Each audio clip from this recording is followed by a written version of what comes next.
feels so official.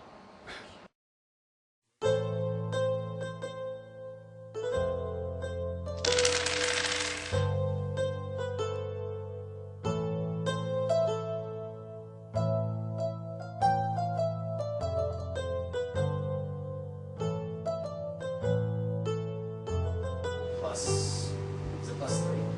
What? Yeah, That's double plus 3.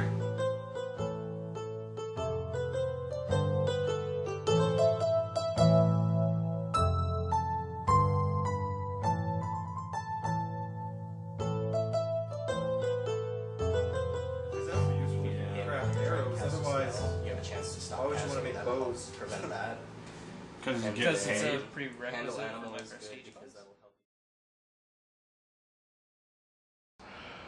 Well, I started with video games mostly. I remember I started playing Final Fantasy VII first, and me and my friends became real big video game nerds, and we decided, hey, we're nerds, we might as well play Dungeons and Dragons, so one of us just went to pick it up and started playing. I like to say I was born into it because I always wanted to play them like for my entire life pretty much, but I could never find a group until last September.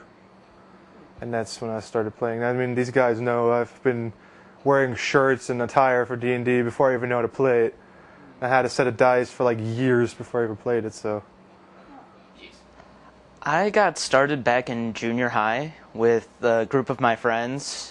We met up with the guy who was a couple grades ahead of us, and his family was big into playing tabletop RPGs, and we joined up with them and started going from there.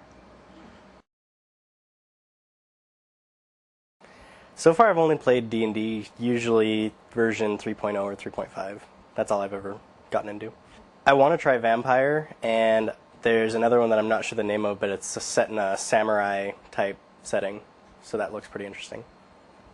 Tabletop, actually the first day is today for trying D&D, and it's been interesting, and so maybe I'll try and learn more about this, because really I've kind of been giving up on the video games because I've been hating the camera angles, how restrictive they are, and you want to explore the world but you can't, so I kind of want to have a wider world to be able to explore. I play Dungeons and Dragons, the 3.5 edition, along with I played Advanced Dungeons and Dragons in 2.0. I played Vampire the Masquerade, a couple of homemade games that we made up back home, and I've played Earth Dawn, Stargate, Mutants and Masterminds, just a whole slew of different things. Tabletop RPGs. I play Dungeons and Dragons. I play Living Greyhawk, and that's the campaign that I play in. A pretty big fantasy setting. Basically, you're the good guys. You don't play any evil characters in there, but usually you go on quests, perform heroic acts, and just in general try and survive. I think the thing that I like is you can make a character that acts completely different from what you normally do, and you can play in a way to where you do things that you would never have a chance to do in real life. Things that you could just never experience, you can kind of act out, and it's just interesting to imagine.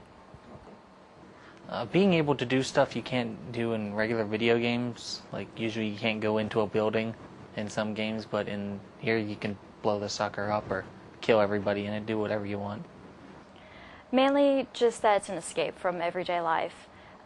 Anytime I would be stressed out, I come home, kill some creatures, just go around slaying everyone, just to get that stress out. And I had played so often to the point that I would go back into my everyday life and wish I could make money as easily as you can in the games, slay a creature, get money, get rich that way. But, it kind of makes the real life seem more mundane, and so it's kind of an escape, it's just a little fantasy world to go to. I usually like to play a fighter because they're not too horribly in depth, and I like hacking and slashing things apart. I don't know, I'm weird. Not necessarily a character style, but a favorite class. I like wizards the most. They seem a little weak at first, but then they just blossom and become really good. some reason I really like the 20-sided dice. Something about just rolling it makes you feel kind of empowered. I don't know, something strange about it, but I really like the 20-sided. Probably the D4. I like 2D4 for the scythe damage in Dungeons & Dragons. Kind of like the scythe as a weapon. And so 2D4 is the damage it does. That's my favorite. The 10-sider. Because that's, in Vampire, that's the only dice you use. So it makes things easier. My favorite sided dice is the 20-sided. I'm sure that's pretty normal, but it's a good dice. There's a percentile dice that's actually a 10-sided dice inside of a larger, clear 10-sided dice. 20. With the 20, it's everything. Crits, fumbles. The 20 decides all. The 4-sided. It's magic missile dice you use for casting and damage. The giant D20 kind. Yeah, I have one. So.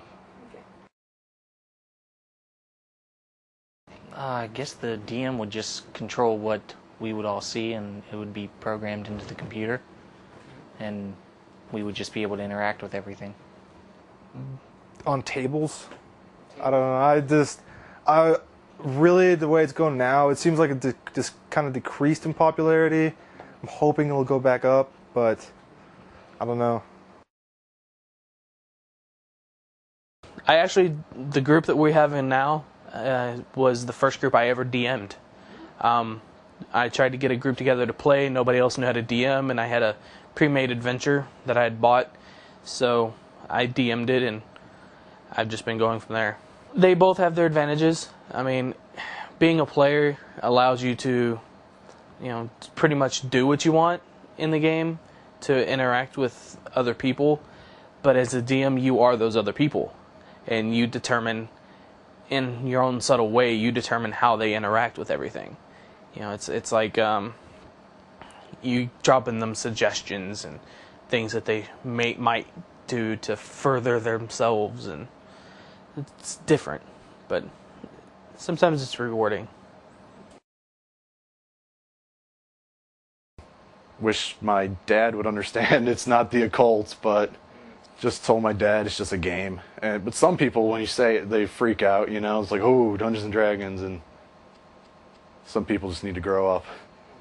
An interesting anecdote is when I told my grandmother I played RPGs and Dungeons and Dragons specifically, she freaked out and thought I was in a cult and sacrificing chickens, and it was just really amusing to see somebody with that mentality. And it's just really interesting to see somebody that thinks a game is like a cult activity. Well, I think it's kind of sad that all the online RPGs, they've lost the whole social element, and I suppose they're getting that back a little bit with, voice chat and that kind of thing. But there's still something about tabletop RPGs that the online games just don't have. It just feels more adventurous, more social. It's just funner to play tabletop than it is to play something online. Just that I hope that popularity in these tabletop games increases, because it seems like a good outlet for your imagination. So hopefully more and more people learn about this, escape, instead of going, playing video games and having their minds sucked away by visuals. Maybe they can, expand their minds a bit. So hopefully things will go up for tabletop games. Play role-playing games. That's all I got. Yeah.